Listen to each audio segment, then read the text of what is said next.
And we're back for another episode of Startup Hustle, a podcast for entrepreneurs by entrepreneurs. If you want to start, own, or build a business, then you're in the right place. We bring you the real truth about what it's like to take something from concept to launch. From growth, innovation, experience, failing, or winning big, we've got you covered. So let's get down to business with another episode of Startup Hustle, brought to you by Fullscale.io.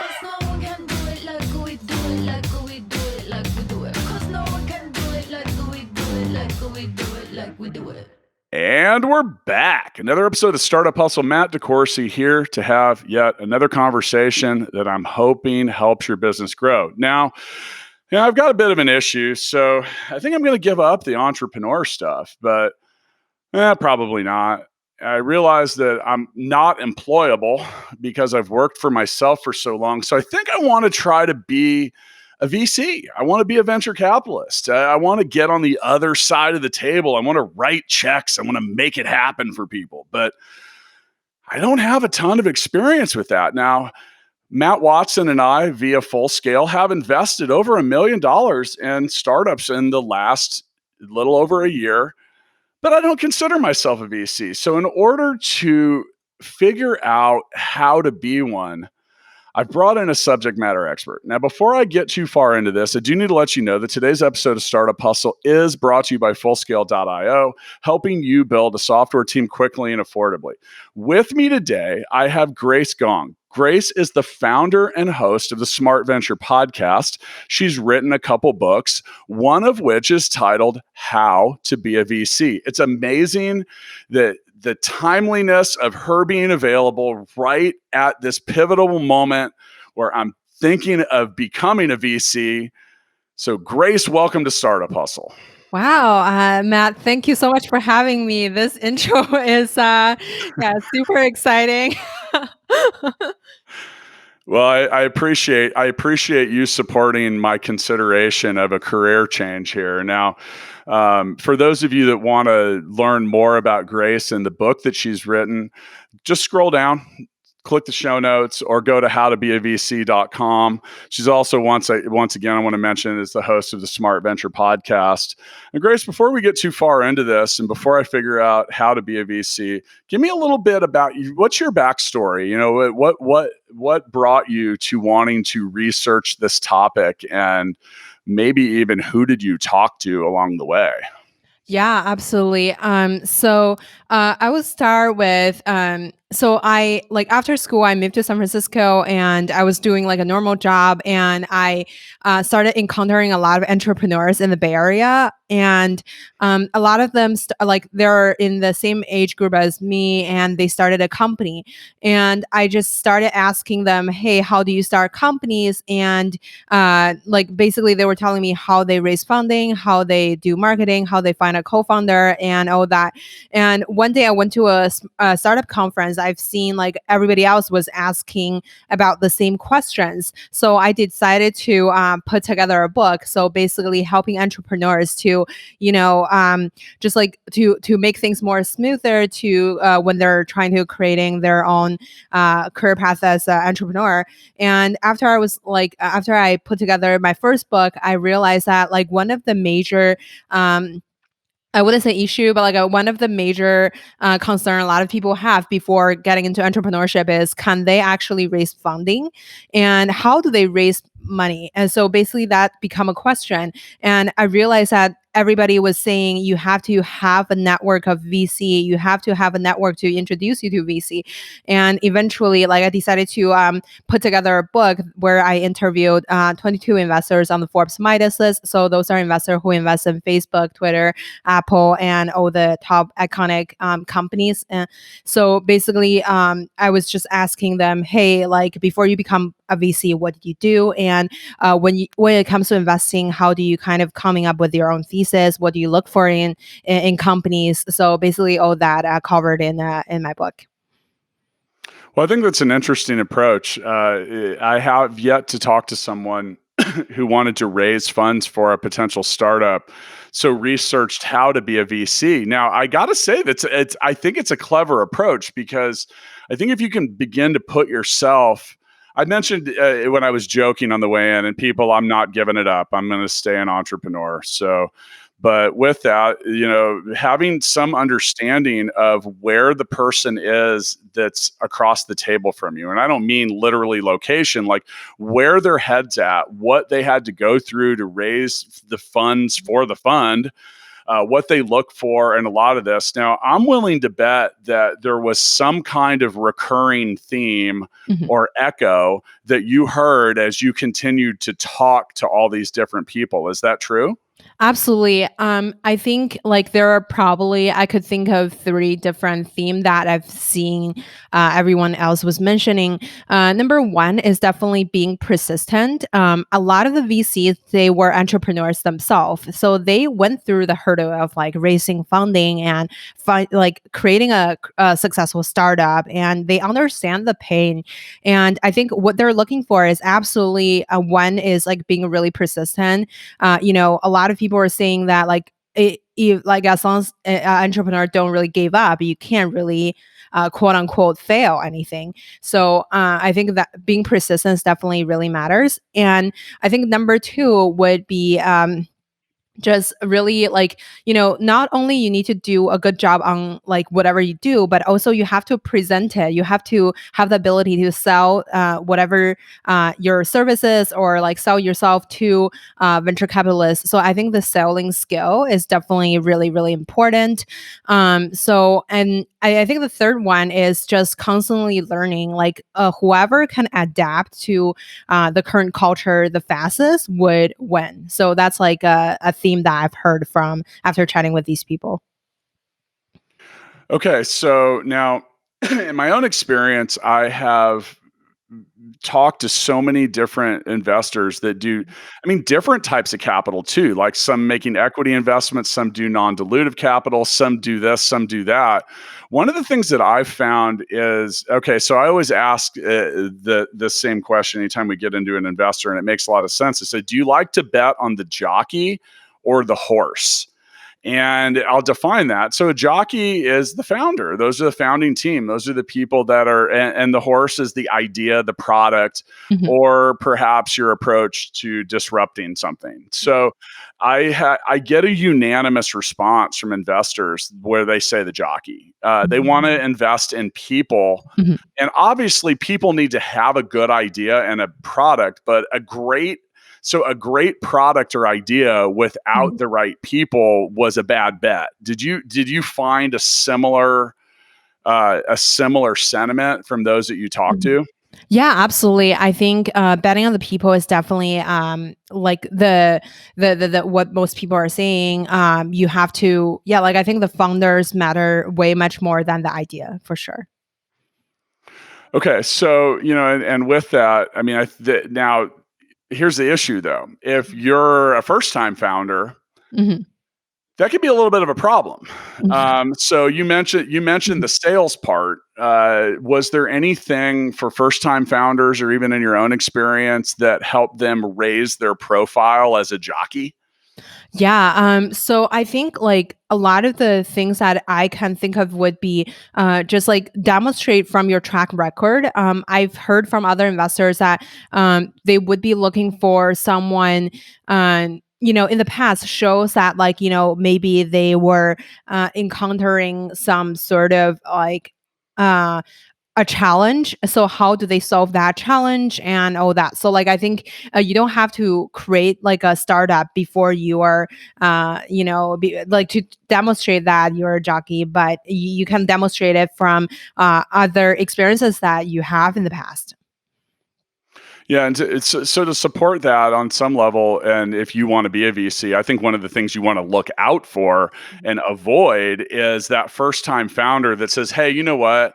I want to get into AI." And you look at it and you're like, "Okay, well, what's your experience with AI? Are you a developer? Did you work for an AI company? Do you know anything about?" No, but I really think it's cool and I want to get into it. That wouldn't be a very good fit for most VCs in my experience. Do you agree or disagree? I think if someone who is trying to create a company with no experience uh in the past in that category, if I were the founder, I would probably really trying my best to get to know people in the industry and then getting a better understanding of like what it is. I think doing my research before going into investor, I personally would never really go to an investor or go to like someone without doing any researches. If that's okay, that's the situation. Sure, and like I said, is you made a comment earlier about the sales thing, and I was actually recorded a different episode of Startup Hustle the other day, and I was talking to someone about this exact thing, and investors want to invest in people. But the thing is if you don't have the ability to sell your own idea, if you don't have the ability to sell your own product, a CEO should be a company's best salesperson. And that doesn't necessarily mean that they are, as the business grows, that they are out there knocking on doors and cold calling people. It evolves. Now, Mickey Mouse is in many ways the CEO of Disneyland or Mhm. World or wherever you're at. Now, with that, he's a great salesperson. He stands out in front of the magical kingdom and he's like, hey, everybody, come on in. You recognize me. You know me. Come in, spend your money, bring everyone. Now, where you don't see Mickey Mouse is behind the cash register at the gift shop or emptying the trash cans or other Mhm. stuff like that. So that sales component is pretty big, and I think that a lot of especially in the tech world, because so many people become product centric, they don't ever really wrap their arms around what they're going to do to ever sell something. And the constant, if you want to be a VC or you want to make investments, I think one of the traps you have to try to avoid is the company that just wants to raise capital, and doesn't seem to have a go-to-market plan or strategy. What did you uncover any sentiment with those you interviewed for your book about like past the founder and some industry experience, like what they really like to see? Um, I think that really depends on the industry. I think each different so it depends on like where the founder is trying to create a company, like what's the industry like, and then what's her past experiences like. I feel like there wasn't any one solution fits all kind of things. So I think depends on if you're a really high technical founder and then your key selling point is your technology. Or like that's really different from like if I'm a consumer tech investor, I'm creating the next Albert or like anything that's along that line. I think investor would be probably looking for very different indicators from the entrepreneurs. Okay, so another thing that I found interesting recently is that there's AI, and I mentioned that just kind of jokingly earlier Mhm. about a fictional founder that wants to be an AI but had no experience. There's some automated things that are coming out recently that are intended to make a VC's approach a little more logical. In the past, I mentioned feeling good about the jockey and not really caring as much about the horse as a gut feeling. It's not as tangible or easy to wrap your arms around. Mhm. With that, that's starting to signal some changes in the whole venture capital space. Did you find any reports or sentiment related to the way the market's changing, or perhaps the approach at identifying opportunities by VCs? Yeah, I mean, like, I think that's you brought up a really interesting point, right? Like, so, can VCs really replaced by technology? And I actually was asking, like Paul Madeira, like he invests in Facebook and Salesforce, and I was asking him about, like I've seen a lot of Silicon Valley. I wouldn't say a lot of, but like there were Silicon Valley fund that using algorithm to sort of like predict the performance of a startup, and I think like I would definitely recommend people to checking out that episode in episode 4.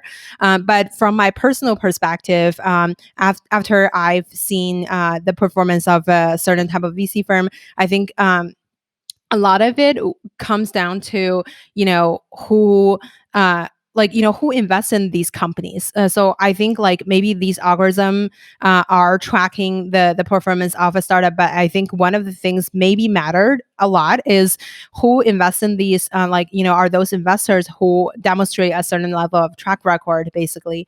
I think that's so that what that translate into what like something replaced by technology. I think I think first of all you never know, but I think it really comes down to the people who made these decisions and how like I think it really I think it's really hard to be replaced full on replaced by technology like so far, but maybe in the future.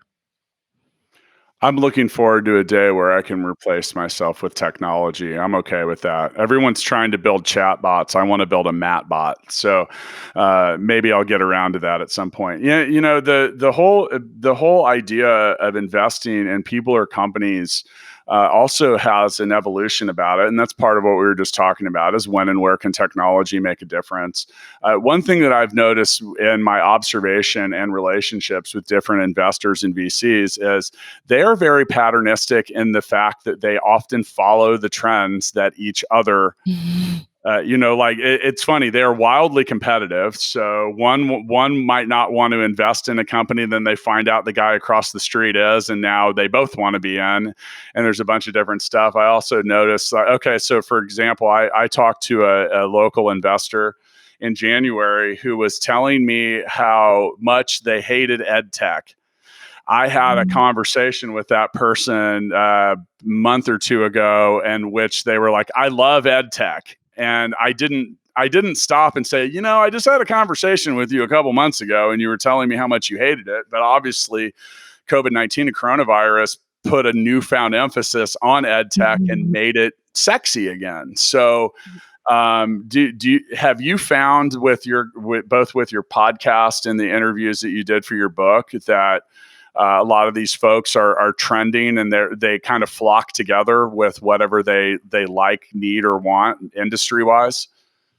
I think that actually probably happened to every industry, because I think things probably happen for a reason. As you mentioned, the situation, the quarantine situation changed, and so people probably will look into like studying online way more than studying offline. So I feel like a lot of things would be controlled by the situation itself. So another thing is I definitely feel like the trend kind of situation happens in every industry. So when you're reading like something on Vogue, like you could see the design of couple, like some sort of design of a couple different brands look almost super similar. So I feel like that really is depending on, like, I think that's just happening in every industry. Sure. And, so a few years ago, so much money, and it still is continuing to pour into things like artificial intelligence, machine learning. And then obviously, so, I mean, some of this is just market need and what it's based on. Now, I'm not saying that the conversation that I had in January meant that ed tech is garbage. It just wasn't as sexy, or it didn't have the level of urgency that it certainly has now. Now, that said, anybody that was like, we always need education. There will always be technology to support it and different stuff. Like, those people are looking pretty smart right now with the stuff that they have coming out. And then there are certain industries right now that are in the garbage can, like just like failing. I mean, anything involving entertainment or travel, and on some levels automotive, is struggling. And did you have your finger on the pulse of anything that seems to be emerging down the road? Yeah, so I think like the current situation definitely really pushed things leaning more towards the automation, or like people probably don't have to be in a certain location to do good work. I was chatting with a couple founders about like, how they're running their businesses. Like, even they raise like, more than like $70 million, they would run their startup really, really lean. They outsource everything and they only have like 20 people on their team. So I was quite surprised because they look like $1 million. Well, they are $1 million businesses, but yeah, like I was quite surprised that they don't really own their own office anymore. I feel like this would be the current situation definitely accelerate how people work automatically, I think. Sure. And some of the things that, so at Full Scale, once again, today's episode, Startup Hustle, Mhm. is brought to you by fullscale.io, helping you build a software team quickly and affordably. Now, we had some clients that are in the Mhm. tele space, meaning Mhm. anything that's virtual or online. One of them got acquired by Mhm. another company, and the others that are in that space really, really Mhm. took off both from a user perspective and also from the ability to gain capital. Sometimes there is timing that is involved with all of them. I mean, not sometimes, like it's Mhm. almost always has something to do with timing. Now, you can be early, you can be late, and you can also be somewhat opportunistic. And so some of the things that at the point of recording this podcast, AI and machine learning continue to be hot. Anything that's virtual, online, efficiency tools that help businesses manage in the cloud. Anything Mhm. that helps you manage a remote team. Look at how many companies. Well, we used to have a fancy recording studio for Startup Hustle, and now I'm in an extra bedroom of my home. And with that, we recorded our first 3 episodes of this show all in person with our guests. Now we got forced into a welcome and wanted change because you're in San Francisco, I'm in Kansas City. If that had been the case Mhm. 6 months ago, you wouldn't have ever been a guest on the show. So that's a tiny, tiny example of kind of that forced evolutionary process. But some of the other things, obviously educational technology are taking off. And then one thing that I think is cool and welcome and like, I don't know why this wasn't occurring before, but a lot of the Black Lives Matter and the protests have really sparked a lot of investment into minority founders and stuff like that. And I've talked to some of them, and they're like, "Oh man, I've been waiting for this. It's time, and it's happened." But that's an Mhm. example of timing and being on top of it. So, Mhm. now in order to be on top of it, in my opinion, you need to be prepared. And Mhm. if you want to be a VC or you're making investments and someone shows up to their pitch or their presentation and they do not have their shit together, that's a red flag. Get out. So does your book or your podcast, do you talk to any of these folks about the things that they look for when they want to avoid an investment? Yeah, absolutely. I think like there were I think like in the episode with Promote Huck, like I asked him about, why he didn't invest in like clean technology. And I think like that was a really interesting story. And for me personally, I feel like things to avoid really like depends like based on people, depends on like what industry like do they have expertise in. So I think like I also had conversation with Charles Motto on like why like like so like he was talking about like he is a fintech if he invests in a lot of fintech companies. And like what why do you invest in a certain company, why do you not invest in a certain company? I think like what when it comes to like after I think about like the answers from multiple people or just like chatting with a lot of founders, I think if you want to make an investment or make a good investment, you have to be an expert in a particular industry. You have to really deep dive into a particular industry, then just I think like spread the money into like different sectors. And I deeply believe like whenever you're making an investment, you really have to try your best to become that industry's expert. Researching all the competitors before making a move. And in terms of like what that translates into entrepreneurs, I personally think you really need to research all the competitors and research like every single thing before making your moves. Yeah. I'm gonna play off that for a second. So it Mhm, was, I don't know, a year ago. I had just finished a meeting with a local founder who wanted us to invest in her company, and I loved the founder. I loved the idea, and then I mhm, told her I wasn't going to invest, and she said, mhm, "Why? You seem like you are into what I'm doing." I'm into what you're doing, but I have no ability to add any value to mhm, your business other than providing resources or capital. Now for me and the other Matt Watson, who has honestly invested in more stuff than I have, and we've still done a lot together.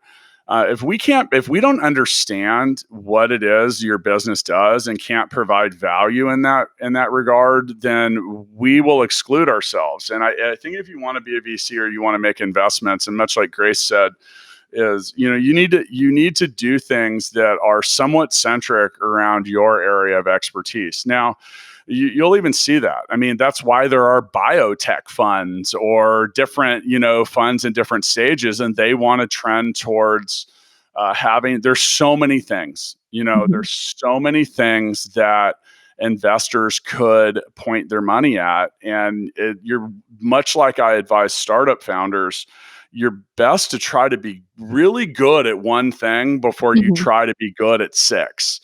mhm, And so some of that is on the how to be a VC thing. If you have a history of working in X industry, then that's what you should be centric around as an investor, because otherwise, I'll be honest, you're going to put money into things that you have no clue what you're putting into. Now, one of the things I want to expand on this, I mentioned not being prepared.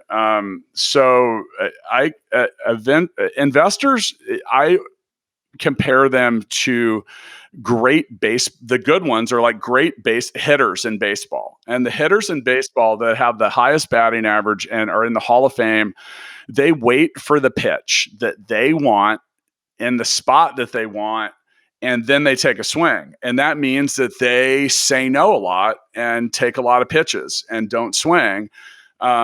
Successful investors are very disciplined in that regard and will wait for that exact opportunity. In our past experience with here on Startup Hustle with different people that are writing checks, they'll commonly say, we'll look at 100 deals and maybe take one.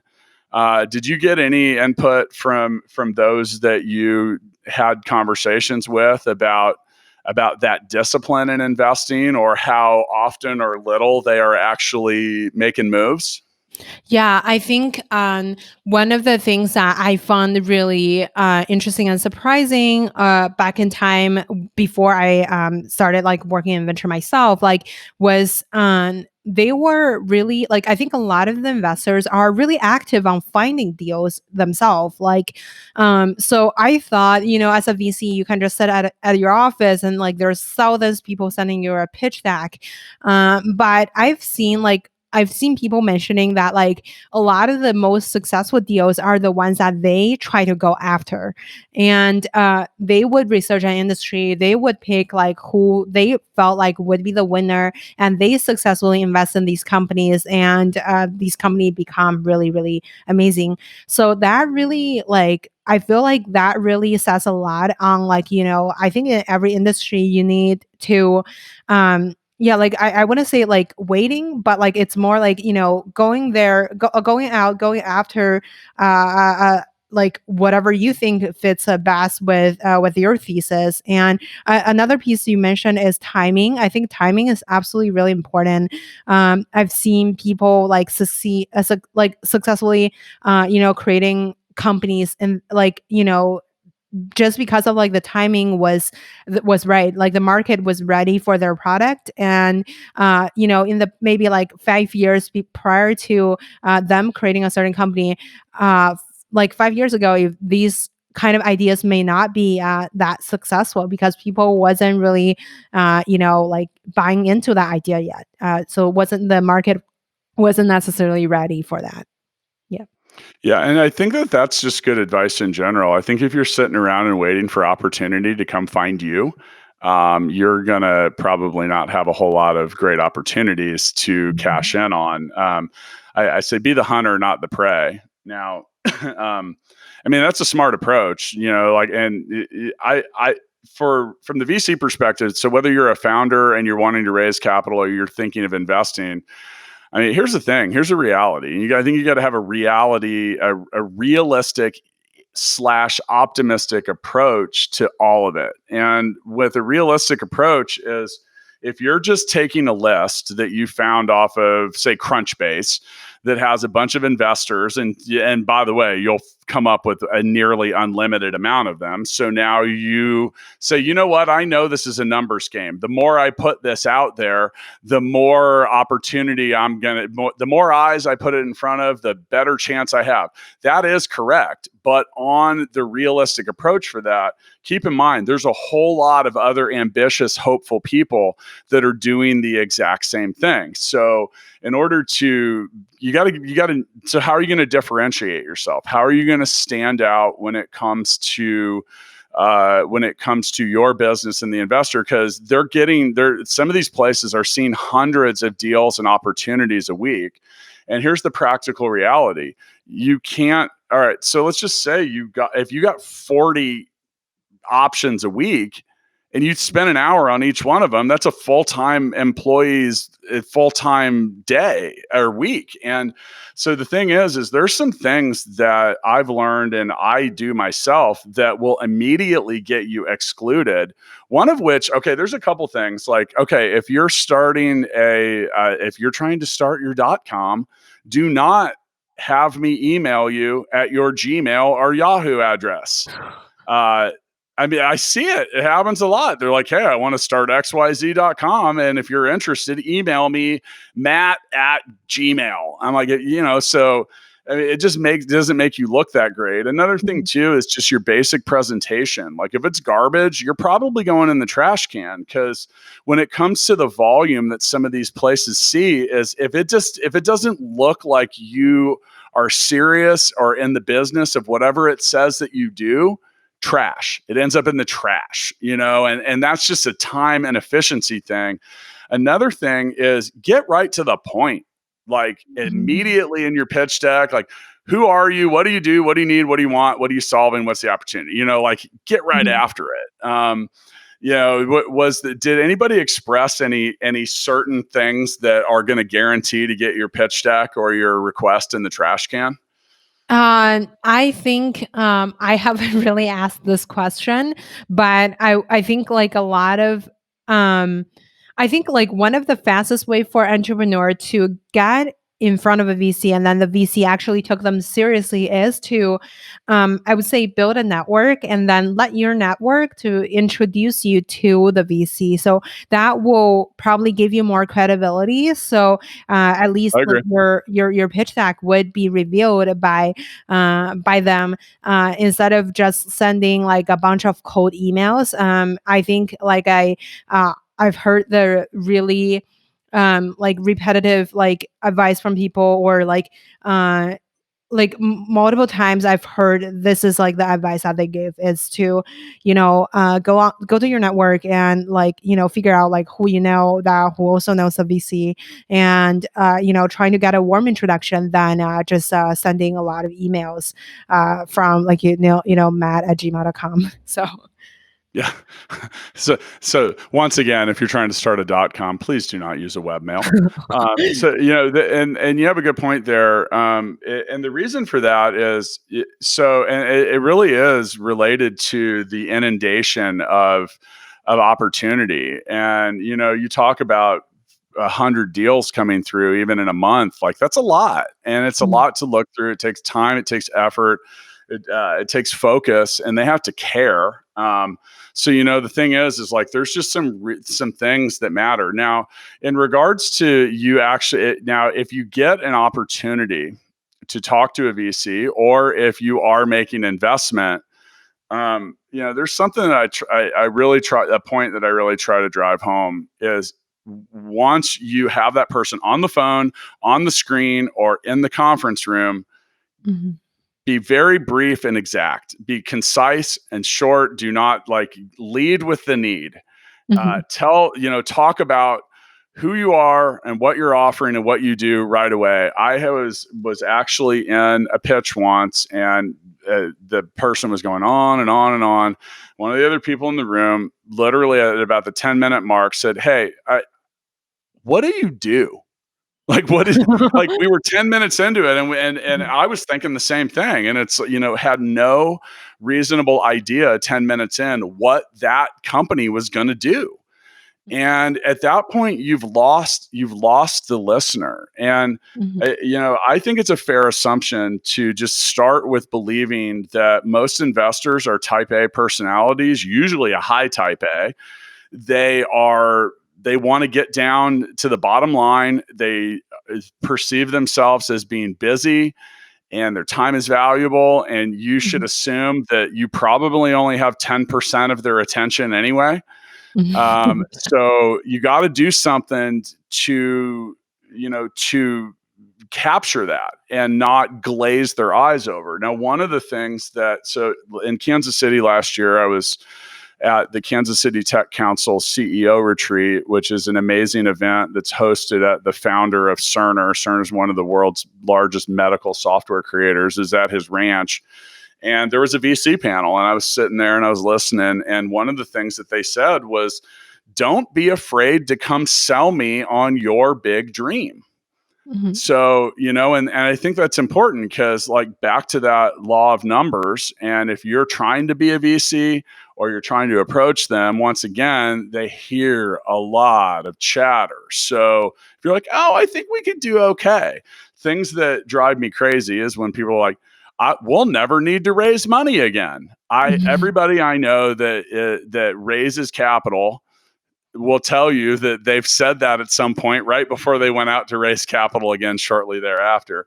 And then other things too, if you just don't sound like you're passionate or have belief in your big vision, like that is contagious. Like, why would I want to write you a big check when you struggle? We mentioned that in the very beginning of this episode, the sales part. So go in there. Like, if it's something that is like your enthusiasm, your passion, and your energy are very obvious and very contagious. Now, that's a challenge for some people. Have you learned anything or have any input on how to so many people are afraid of speaking to anybody, or they kind of struggle under pressure. Have you heard any good advice or input about how to get past that part in your own personality style?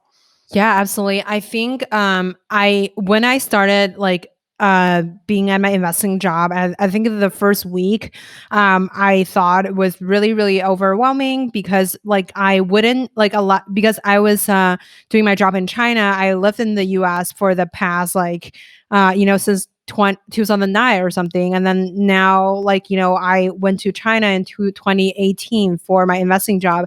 And when I encounter the entrepreneur, a lot of times I don't know really that much. I don't have that much input on whatever they were saying, because of back in time, even I was originally from China, I wouldn't know what exactly would I should add into their conversation. And I got a lot of times don't really know what to say.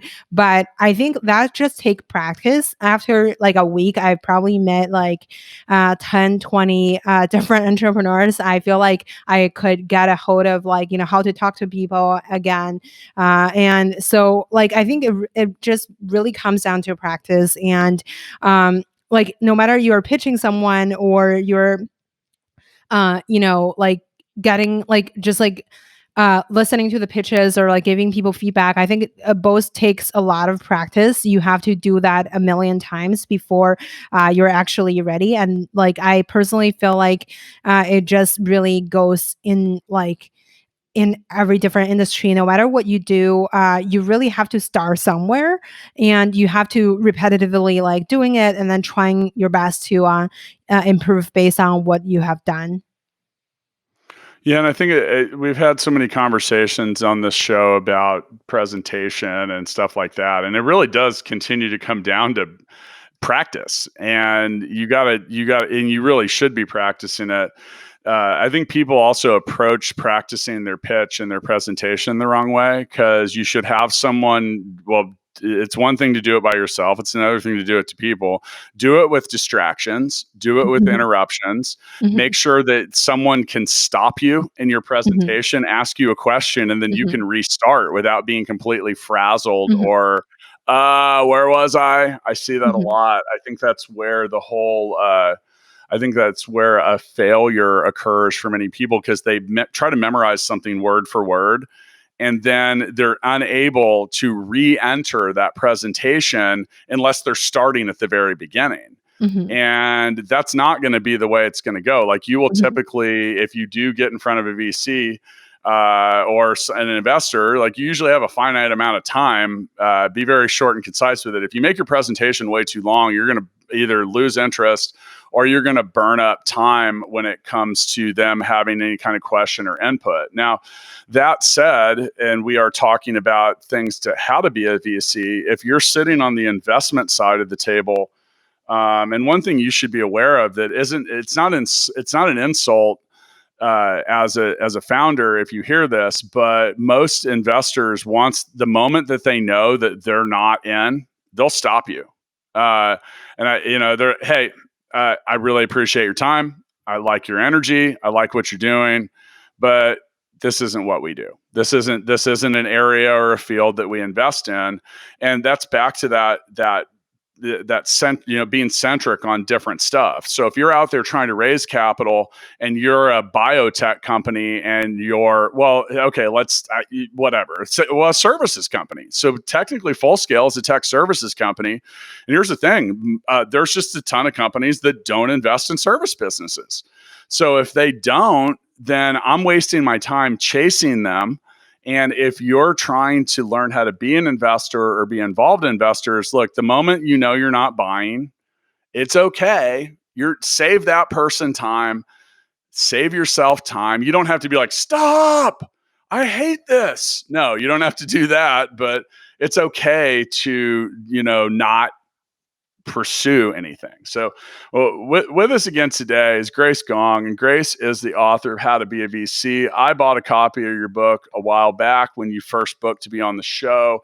Her book is a collection of conversations with a whole lot of really well-known VCs. By the way, congratulations on getting all those people to even pay attention and answer your questions. Like, that can be tough. It can. And as we wrap up this episode of Startup Hustle, which once again is brought to you by Fullscale.io, when it comes to the book you wrote, what was your key takeaway from talking to all these different people?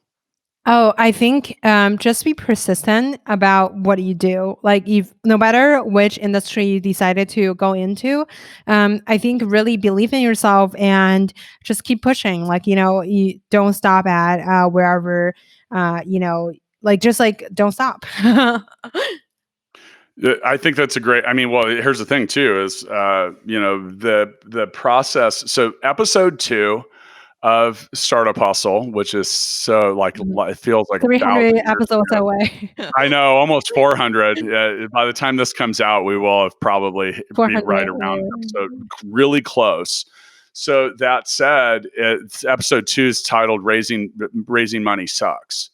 And it does. And I'm just going to tell you, if you haven't done it before, it sucks. I'm going to confirm it once again. 400 episodes later, I have not proved that theory wrong. So why does it suck? It sucks because it's really humbling. So many of us as entrepreneurs, we're really ego driven. And, we think we're awesome. And in our world, we're the CEO or someone that's in charge. I have 200 employees. And while I take the approach that they all work with me, I mean, from the outside on the org chart, I'm at the top of it. So, then you go into an investor meeting and they just blow you up. They'll tell you everything that's wrong with you, with your business, with your approach, so on and so forth. Now, that said, that's not necessarily a bad thing. Any willing and interested buyer has objections. If they're still sitting there and talking to you, hey, people, you're still in the game.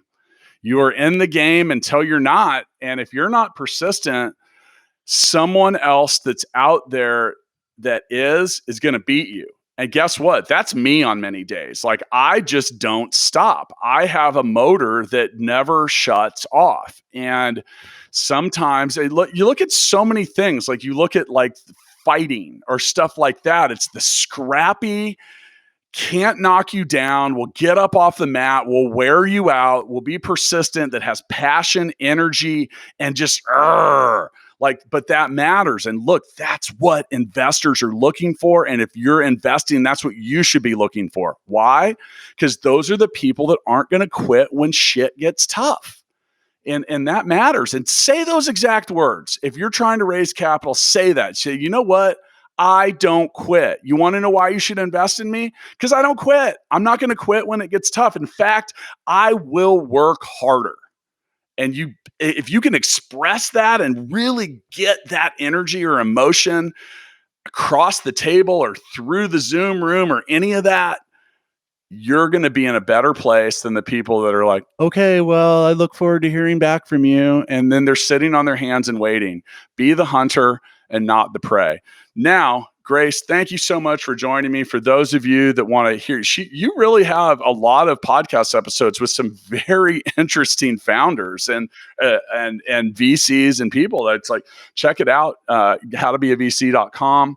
I think your advice of putting yourself and your approach of learning who investors are and how they work is very clever and very smart. So thank you for what you've created for the world of entrepreneurs. Thank you so much, Matt. I really appreciate that you are taking the time chatting with me too. Yep. See you next time. See you next time.